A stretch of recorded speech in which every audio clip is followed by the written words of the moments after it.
What's up sa inyo mga boys? Good morning. So time check tayo, 4:15 in the morning. At babiyahe tayo, papunta tayong Agus River. Dadaanan natin si Bride Moto sa Marcos Highway, along Marcos Highway mga kuys. Siya yung kasama natin. Wala namang special ngayong araw mga kuys. Babiyahe lang tayo para i-break in natin tong si Bunso. Paayos kasi tayo ng makina mga kuys, nag-upgrade tayo. Kailangan nating i-break in. So yun lang yung magiging ganap natin ngayon mga kuys. Siyempre mga kuys, thank you agad kay Bride Moto kasi sasamahan niya tayong bumiyahe ngayon.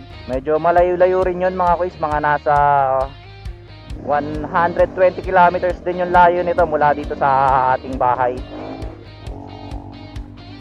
Alright mga kuys, C5 Gaming na tayo. Update ko na lang kayo mamaya mga kuys pagkasama ko na si Bride Moto. Let's go, ride safe. Alright mga kuys, dito na tayo sa may Petron. Dito kami ayun, nandun na pala si Bride Moto.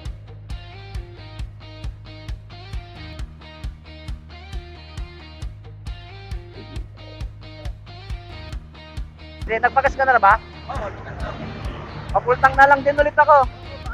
Nabawasan ng isa eh. Medyo nalit na kami ng oras mga kuys sa pag-alis. Ang usapan kasi namin dapat 4:30 nakalis na kami. Pero at least nandito na rin naman na kami sa may Petron. After naman ito mga kuys, re-recta na kami. So lagayan natin ng gasolino, soya milk. Kahit mga 800 ml pwede na siguro to. Para di lang tayo kapusin mga kuys. Sana di matapon-tapon tong gas natin mga kuys.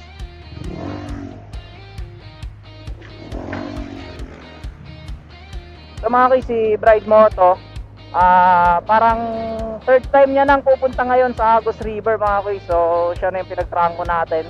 Grabe, ang lamig mga kuys. Sobrang dilim dito. Wala man lang mga street lights. Buti na lang naka-violet tayo. Kaya di rin tayo masyado hirap. Grabe, sobrang lamig.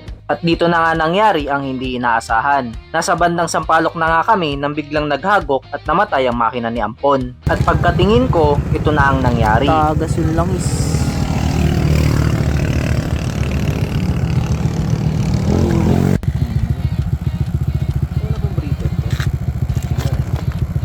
Dyan nga niluwa sa ano. Pag basa yung loob na yan, Oo.